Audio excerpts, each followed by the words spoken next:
Hi there, welcome to Captain's Conversations, and today we'll be talking all the news about all the Fantastic Four stuff that's been happening. Rob, great to have you back again. Absolutely delighted to be here, Mike. Yep, absolutely What? great as always, man. A lot of stuff happening in Fantastic Four recently, and I just thought after our last conversation, we need to chat about that. I think they've taken what they've released and what I'm sure everyone has sneakily seen leaked. Shows a very, I think, moving it into possible not within the 616 universe was a good move. Yeah, I think so. I agree. Yeah. I think they're being very true to the spirit of the Fantastic Four. I Fantastic Four agree. is very distinguished. Why the Fantastic Four as opposed to the Avengers, as opposed to the X-Men, as opposed to the Defenders? Yeah, Each of those brands has a very, very different tone, yeah. right? And the Fantastic Four are the first family of it all. Yeah, I agree. And there's something about that, say, first family is very much that kind of traditional American values, that kind of Yeah, do you know what? Because I've been rereading a lot of the original comics as well. There's something about yeah, bringing it yeah, right back to the 60s because you know what?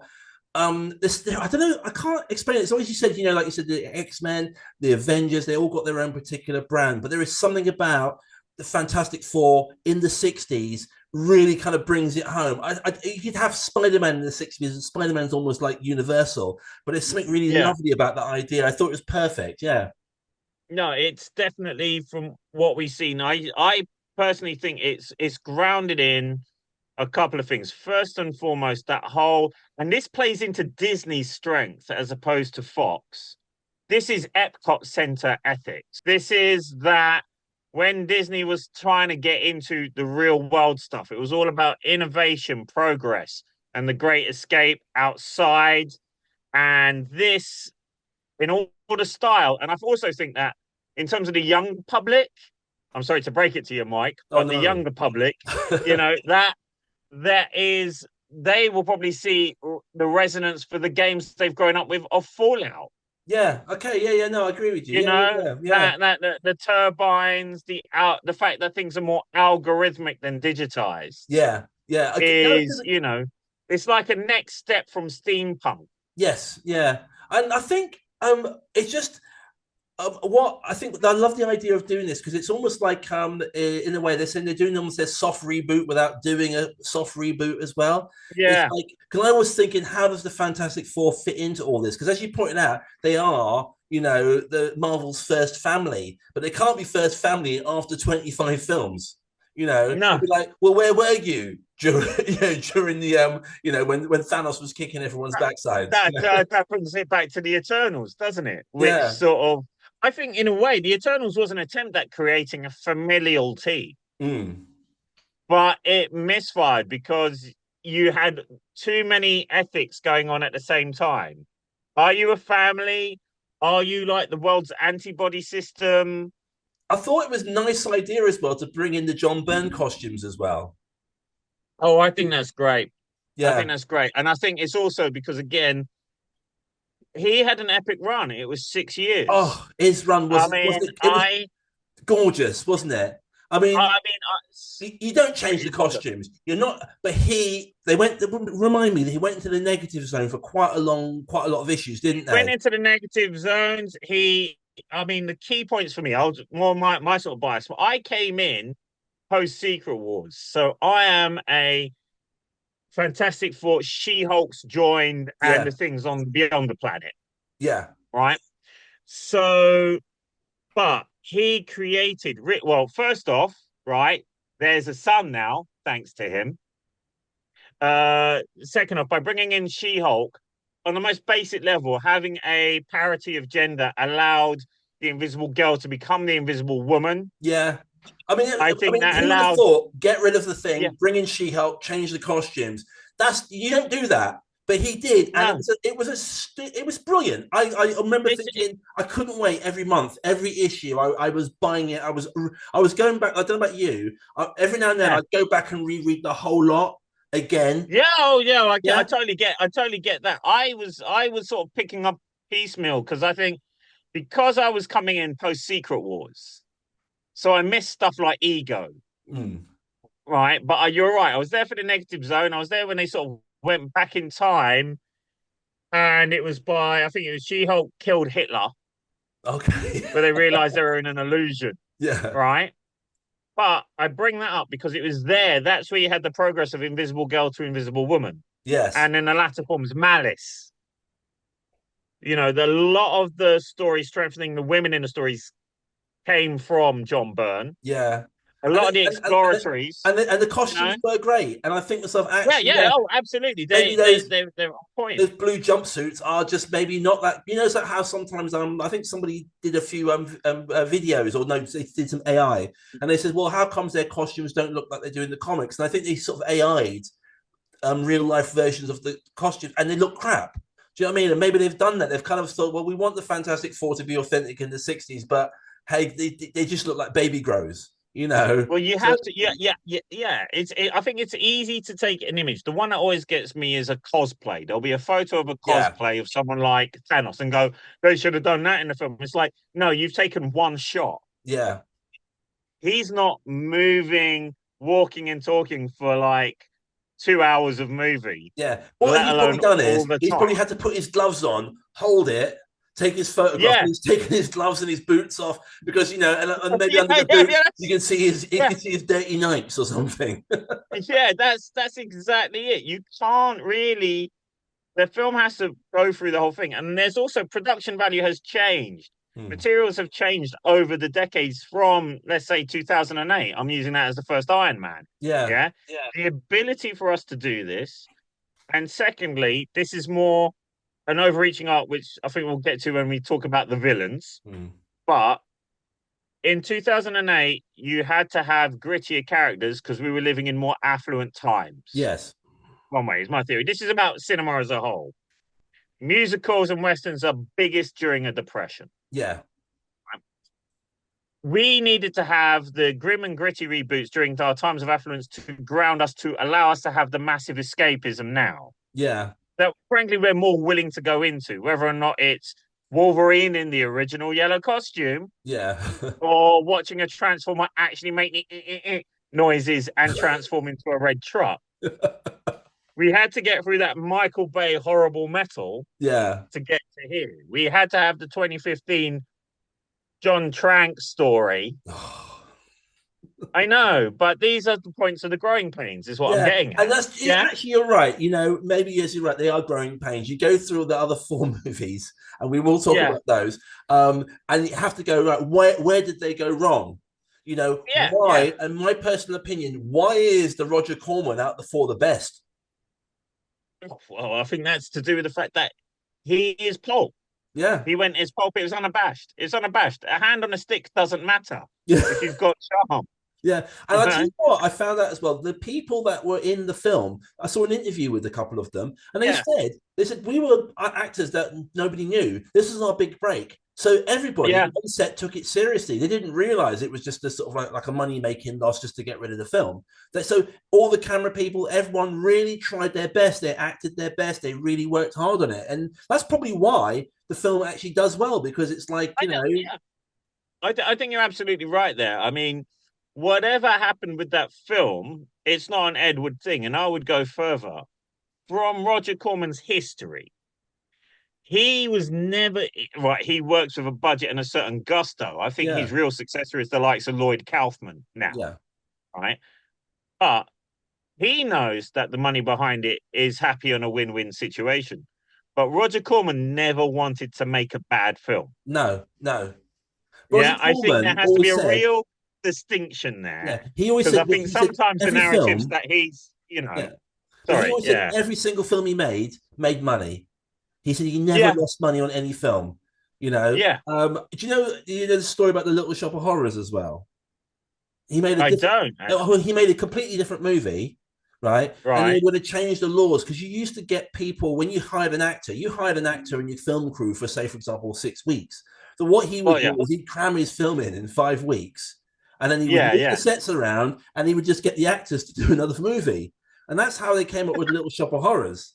He just churned That that movie out in about absolutely 10 makes days. sense. Absolutely And, makes sense. and Yeah. someone said, if you see the other movie, apparently you can see a lot of the sets and certain costumes and stuff.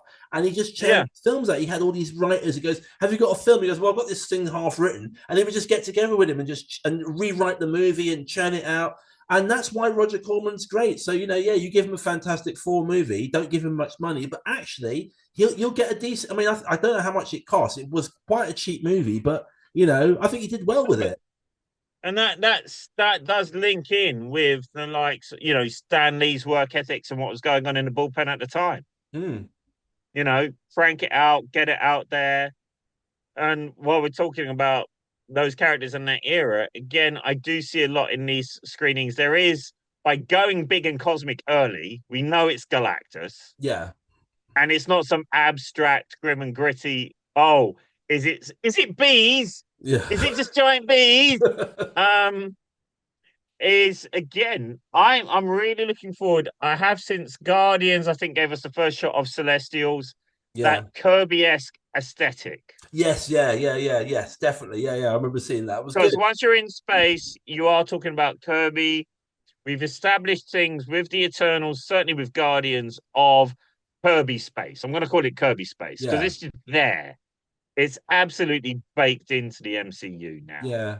And Um, and you know what? I think it's what you're saying. Yeah, keeping it out into space, keeping that sort of like Galactus thing, because you can't really have Galactus and Thanos, in the same room at all. So in a way, it's no, nice to kind of like say it's back in the '60s, and Galactus is his being, and he's like he was going to come around to kick Thanos's backside at some point.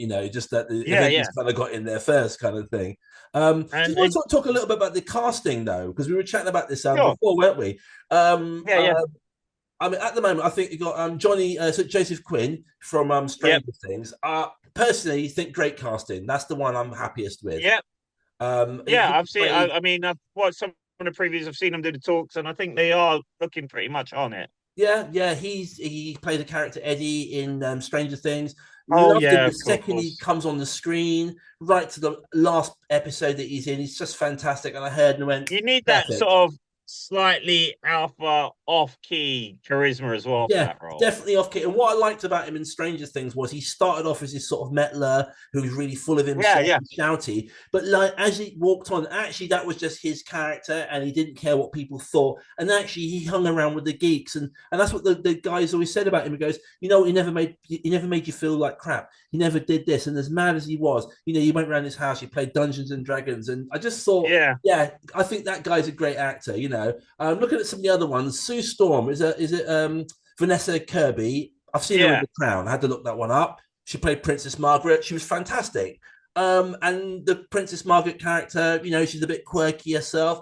I think she'd play Sue Storm. I'm quite cool Well, with you that. want a certain level of authority. It's a hard one because at this point, on the one hand, they've gone for traditional values, but at the same time, this is 2024. Make sure you've got space to evolve, even if she's going to be a den mother for the first half hour. Yeah, and I just think actually That's for someone like Sue Storm, who tends to be the kind of maybe standing a bit back in the background with the sort of force field every yeah, now and then, they're obviously not going to do that with her so much. And I think actually no, they've given it to Strong. She's a strong actor. yeah, I'm pleased with that one. Talking about Ebon Moss Baccarat, don't know him at all. yeah. Apparently he's in The Bear. No, Yeah, I mean, I've seen him in a few other things, and it is ironically, I was going to use the words like whenever I've seen him in stuff, he's a rock. yeah. Oh, is it? So, Yeah, yeah, yeah. So do you reckon he'd be good? He'd be but good no as pun thing, yeah. intended. But he's good at that stalwart dryness, which is Ah, what you want would he be from that kind of the like, hey, ever-loving match head? Well, like, 206. that. Yeah, Okay, good. I'm happy with that. Okay, he's a good one. yeah. We'll finish with Pedro at the end. We're talking about Ralph Ineson. We talked about him. Fantastic actor, but as me and you were saying before, I cannot get my head out of him not being that guy in the office who throws the I shoes think over the that roof. yeah, but I think that's an our problem. Yeah, That's an our problem, It is. not a public's Yeah. problem. If you are I watching think, this and you've not seen The Office, could you watch it after the film comes out? Because you don't want to go know yeah, what's going on in me you know Rob's what? head. At this point, if you haven't already watched the UK Office, I haven't watched it in many years. I'm sure it's aged very badly. Yeah. Just stick with Steve Carell. Yeah. I'm sure because at least he knew it was awkward. Yeah. I mean, I think we've established Ricky Gervais was actually meant it. Yeah. So But you know what? I've seen him in hey, other things. that's my view. That's my Yeah. personal But I've take seen him in on. other stuff. He's a great actor. Do you know what I mean? And Yeah, I yeah. cannot get the shoes out of my head. You know, that's my thing. But Okay, yeah, but he's brilliant. I think he'd be great as Galactus. You yeah. got Julie. You'll have to fill me in on this one. Is it Julia Garner? Shalia Bal. I don't really know that character at all. So fill me in. What I was joking with is Shalabal. You don't have to really worry about pronunciation or offending anyone from a alien fictional Sorry, planet. any alien people up there? Yeah, Anyone from Zenlar watching this, yeah. Rob's you gonna know, disown me. don't worry, Norin Red or whatever your name is. We'll just call you Nigel. Yeah. But yeah, as far as I know, she's like a eternal She being, was, she was, goddess. she was, she was, she was, she was the love interest of Norin Rad, who went on to become the Silver Surfer. Yeah, I'll just do the basics. He became the Silver Surfer so that Zenlar would be spared, but then Okay. Zenlar had an own plague afterwards anyway. There's various ones where she's become the Silver Surfer and That's is that the survived. big issue where people are mouthing off on the internet, going, "Oh, female I Silver reckon that Surfer." might be it's a female Silver Surfer. That's because it's her rather than him. So I've heard the I'm guess, arguments then. yeah. Yeah, But ultimately, you know, she did have a strong character as things developed because you had this whole back in time stuff but is where she she going was to the be leader Silver of Zenlar. Surfer? Because when I Hmm? checked the listings, she was Shalabal, not Silver Well, Surfer. Shalabal is Noran Rad's wife. Yeah, so she's down as Shalabal, not Silver Surfer in the listings. So Yeah, maybe but people who's are to getting a say she bit can't? Oh, well, it would make sense that she becomes the Silver Surfer then. okay. I think I'm just wondering if You there's a see what lot I of mean? hot air over nothing. I mean, and you know what? I mean, is Norin Rad on there? We don't even know. No. And I'm honestly saying this because I know it may come from someone with all my groceries as some sort of go at woke them. Mm. But given that we don't know all their names, in all seriousness, there's no particular gender I'm going to give to Norin Rad. Yeah, that's true. Yep. And I'm being quite straight there. I just want to stress that, you Yeah. know, well enough because it No, sounds fair like a enough. bit, No. yeah, Yeah. yeah. Let's go Pedro So Pascal now. I have a massive theory on that. Go for it. Okay, this is the Once Upon a Time in Hollywood moment. We need someone who's going to be good. We need someone who's got established franchise credentials who can do the work. He hasn't done any Marvel films before, but let's face it, he's done The He's done the Mandalorian. Mandalorian. Yeah. Most of us, someone who, to me, the great example of where good writing is if you can take a franchise that I have had nothing to do with and make me care about the show. Yeah. And as someone who's never played The Last of Us, hasn't had a PlayStation since a PS2, I love that show, so that's good writing. Okay. Yeah, Yeah. you are Yeah. not Yeah. you're not pandering for me going, oh, and that's from the scene 4, Hmm. right? So that is good. That is good.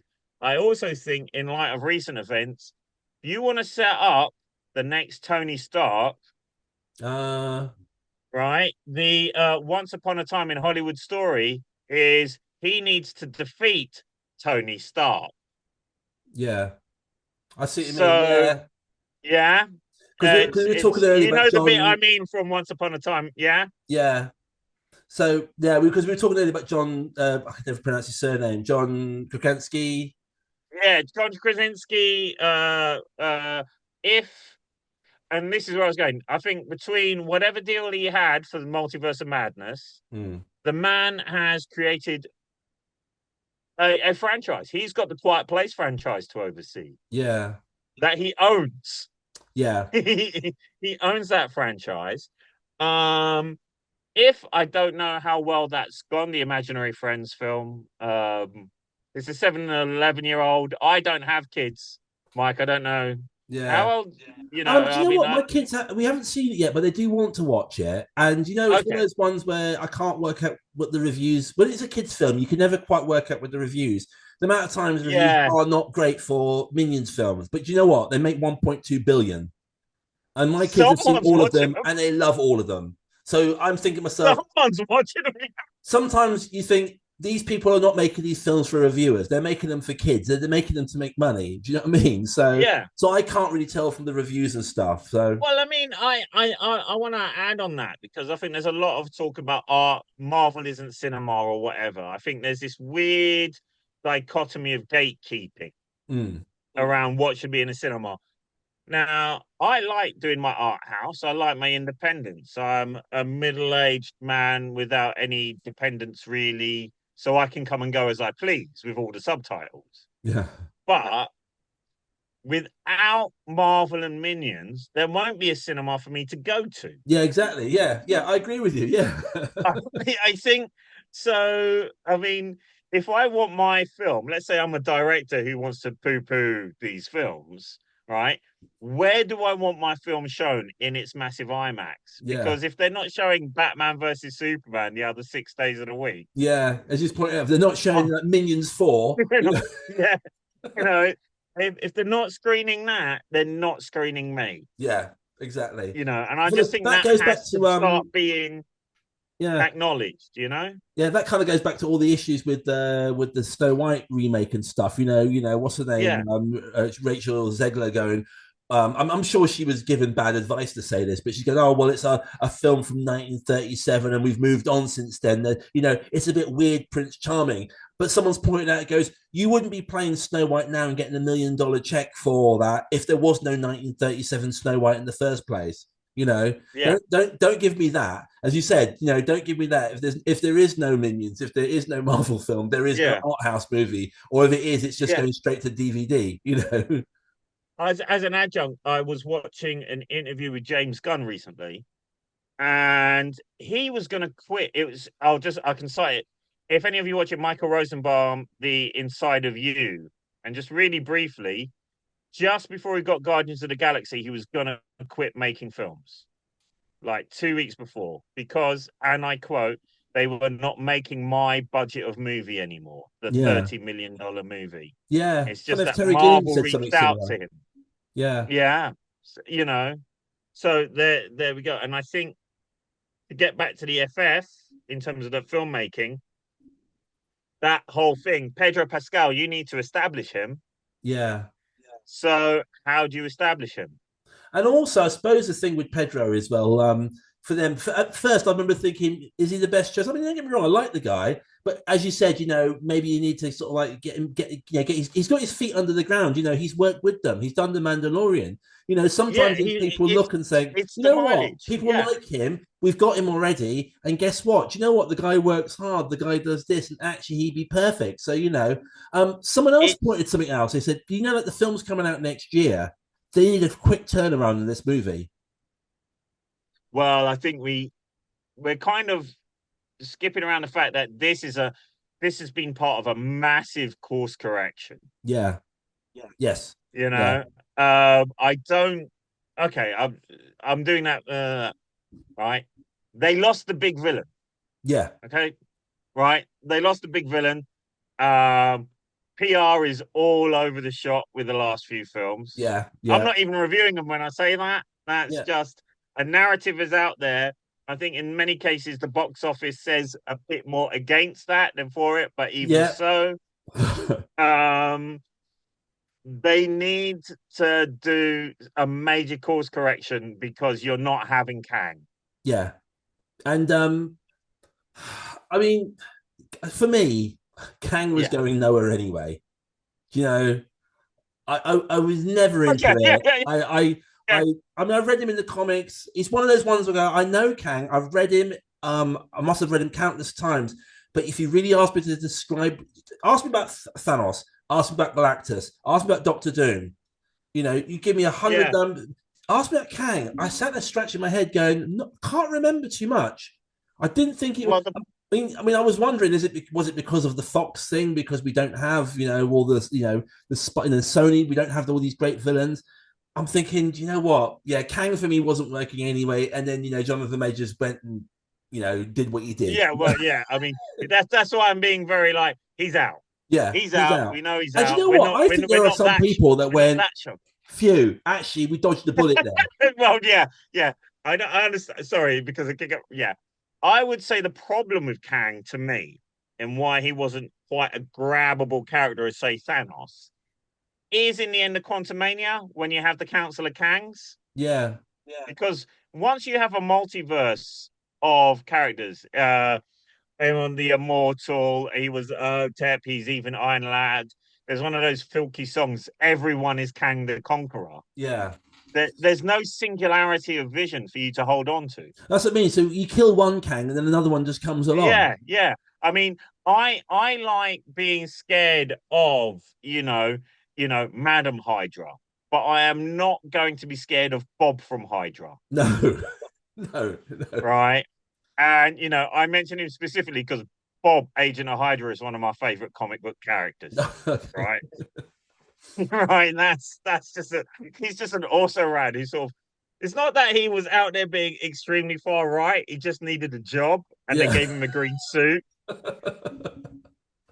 And it sort of escalated. Bob from Hydra. I think there's a whole Bob podcast just on him coming to you soon, and folks. it was Bob from Hydra, and he ended up with a mate, Steve from AIM. This is all Marvel canon.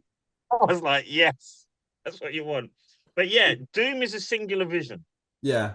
Doom is a singular vision. And also, I like the fact that he's a bit that kind of he's got that Thanos quality about him. Actually, the thing about Kang was just his git, to be honest with you, and he just wanted to take over everything. Whereas Thanos thought he was actually doing something right, and so does Doom. Doom thinks I'm intelligent, I've got Latveria, I will rule. And actually, from his perspective, actually he's not. He doesn't think he's actually a villain. Do you know what I mean? He's got kind of quality about him.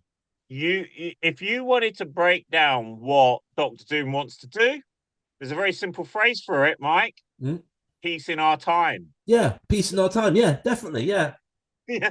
Yeah, I did just do that. Have you watched The Mandalorian? And there's a really great scene where was it Werner Herzog? Where he plays this sort of general, and he sort of says, you've won. He goes, but look at it, it's lawless out there. Actually, you know what? It was better under us.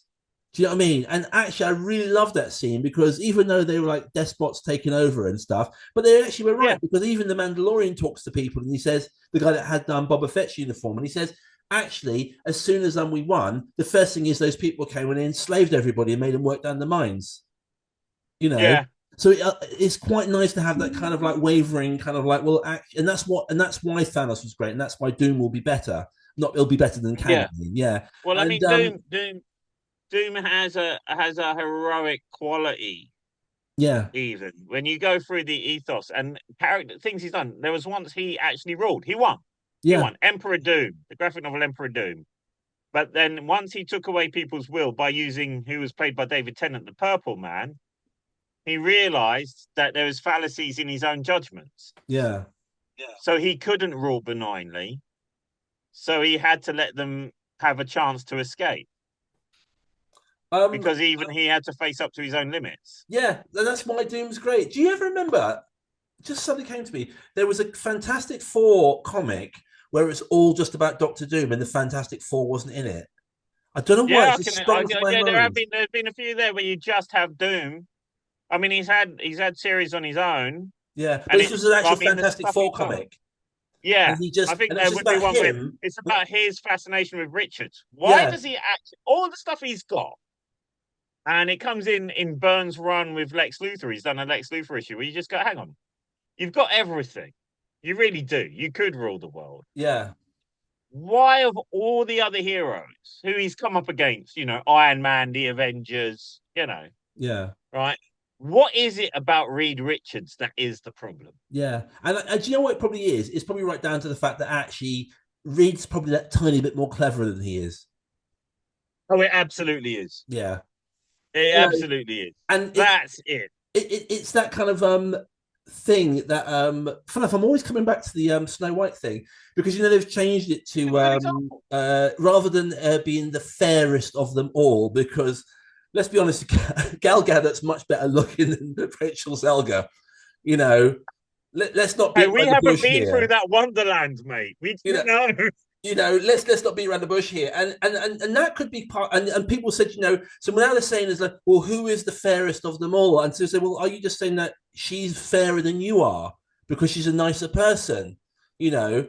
And which is kind of crap because Yeah, you sit there yeah. and go, well, what? Just be nicer then. But maybe actually that boils it down to Doom. Actually, maybe Doom doesn't have it in him to have that good heart that Reed Richards has to be that I think better person, and that could that be is. maybe what he's jealous of. I think that's it. I think ultimately this is why. I mean, he was key in their daughter being born, Hmm. and he insisted if they wanted help. So Sue's going to die, basically in childbirth. She's already had a phantom pregnancy at this point. Franklin's been born. They've already had a miscarriage, and the third one, the daughter, is going to be born now. Sorry, the second daughter is going to be born, and his condition to help was that he got to name their daughter, Yeah. hence Valeria Yeah. in Mark Wade's run. Now that is just basically just going, Yeah. yeah, And that's yeah, his like little claw. Maybe that's the yeah, whole point. Maybe just he that wants to little, be the Fantastic Four. There is an issue yeah. I read recently, an old one, and it's basically everything's going to pot. And Sue Storm, it's Agatha Harkness, tells her to go to Doctor Doom to help because Like basically, yeah, yeah. And actually, even though he sits there and he kind of like poo-poos it at the point, but he actually sees yeah, logic in it. He actually, for one issue, then does join the Fantastic Four. yeah. No, I mean Sue. Again, this is one of Sue's great roles in it. Yeah, She understands all the players involved in the Fantastic Four versus X-Men. She knew that Doom had faked a diary, yeah, basically, of Reed Richards, which implicated him in basically besmirching mutants from back in the 80s. And she knew that that had all been forged stuff yeah. because you went, I know my husband, and I know who else knows my husband from the college years. Yeah. And she basically threatened to just suffocate Doom within a single field around his face. So, what do you think about Robert Downey Jr. playing Doom? I think it's a necessary evil. Yeah, I don't know about you. I Right. always That's what I was thought getting at. Yeah. Robert Downey Jr. was going to come back. I wasn't necessarily thinking Iron Man, but I even thought in No. my head, I thought, give it 10 years, or maybe even 20 years. He'll be an older man. He'll be a completely different type of person. They'll just bring him back as a kind of a Thunderbolt Ross or something like that. I don't know. I couldn't Yeah, imagine what it yeah, would be. yeah, yeah. That, I mean, I we're knew it getting to wouldn't be that Iron legacy Man point. though. You can't. I just thought if they do the Iron Man, I thought you've done that thing that they do in the comics. You kill characters off, and you bring them back, and you kill them off when you bring them back. Yeah, Then it becomes pointless. Iron Man's dead. You've got to keep it that way. But I thought, but he was too good an actor, too ingrained in it, and didn't think it'd be this early, but I think you said it's a necessary evil because things aren't going I well think for Marvel, no, and I think yeah, apparently they've been cleaning out the house. Apparently, a lot of people have been sacked. A lot of a lot of this the agenda, the messages, all this stuff. They're saying, look, people don't like that. We're losing money over it. We just have to get back to just good storytelling. We need to get the Russo brothers in. We need to get Tony Stark back I in. think that's I think there is an element of that. I would also say though, this argument of I'm doing this in a looser sense, Mike. Yeah, If you go woke, you go broke, yeah. right? Is a phrase I've heard a lot. I don't think that's necessarily true. I think it's because the stuff hasn't been worked on from the foundation up. I agree with you. I 100% agree with you Yeah, because that's why I I had just an when issue with we have that, yeah, the Doctor Who like episode Rogue. That's the yeah, issue I had with that was I just felt they went Doctor Who's going to kiss a man. Let's have Bridgerton costumes, and then they wrote the story from there. What they didn't do is yeah, write the story and go, oh, wouldn't it be good if that point he kisses that man? Wouldn't it be great instead of yeah, having it here, we had Bridgerton costumes? When I watched that episode, lose it right from the out beginning, I exactly. thought, no, you've done this because you like Bridgerton. This, and as I was watching the story, I thought this could be taking place at any time whatsoever. And then he goes away. He leaves Ruby on her own to actually get in trouble. And then he Yeah, comes back and gets her back into more trouble. I thought you've done all this so we can go and you've missed the point. Doctor Who's put his assistant in danger, on Yeah, the yeah, fourth episode. You've missed the point of the whole story because you want to have Bridgerton costumes and the kissing, you know. And I yeah, think this is said it's like you've not thought from the foundations. I always thought the bit in Jinx Monsoon when she goes yeah, them. I thought that was brilliant because she's yeah, back yeah, in 1920 and it is them, and this guy's completely confused and she's just winding him up. And I think that was yeah. absolutely great. I probably said she, but it's probably them. Apologies. You But, know, the do you know what point I is mean? you're But getting the that was crux great. I across. Yeah, love that because it worked. That felt like it was written at the end of the story. They went, oh, actually, let's put yeah, a then bit in and confuse this guy that doesn't know modern sensibilities. Fantastic. But as you said, I yeah. don't feel it's written from the ground up. Yeah. That I really because Shang-Chi is a great film. Yeah. That works. Black Panther is a great film. It's just about once you start hodgepodging, and ironically, the people who've made this mess are the same management who are still going to be there Yeah. because they didn't actually curate. All right, I had a bit of a go about my little go about Doctor Who is I'm seeing very little of diversity within the background of production. Yeah. Okay. Yeah, no, we Yeah, got that. I Yeah. want to try and do that right now. I'm loving Ncuti Gatwa for a start. Yeah. Okay, as the actor, as the performer, right? But if you're gonna tell me that you're taking stuff on board, you really need to take more people on board, and not just the young under 30s who are trying to build a name for themselves. There are a lot of veterans of Yeah. color. There are lots of veterans of background who are still not getting work. That's my Yeah. little flag on that, Yeah. right? And that's where Marvel has gone wrong. And I think that's where we're getting back with them. As you said, we got Robert Downey Jr., we've got the Russo brothers Yeah, in. But as you yeah, said, yeah, it's not going to work unless they literally start at the bottom. Go back to the comics. This is what there's a lot of I think they're not yeah, doing. Go back, yeah. find those great stories. You go literally right back to where Doom puts a rocket underneath the Baxter Tower. I think it's like an issue 4 or 5 Oh, or something yeah. like that. Let's use Well, those stories. I will tell you now, there's only one thing that's really going to grab me for RDJ being Doctor Doom. There's one thing I've specifically written it Okay, Rob, in we're my going to head. finish off on this now. This is going to be the last bit you're going to say, and I All want it to be right, a bombshell, okay? Go for it. right, You have the floor. right. He needs to kill Spider-Man.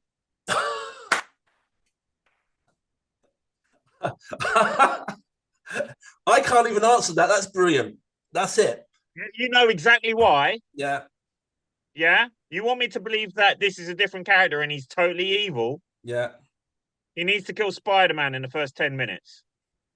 That's it. So we cannot say this is just Tony Stark from another universe and he's Doctor Doom and blah, blah, blah, blah. He's another version. No, this is Victor Von Doom. He kills Brilliant. I And think it that has to be what a way to Spider-Man. end it.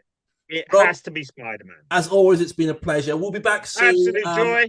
We'll probably do Deadpool. I'm not sure what we'll do, but there's a whole ton of stuff for us to talk about. But as always, it's been a Cool. pleasure. Okay. Okay. Cool. Take Cool. care. Take care. Face Fun True Believers.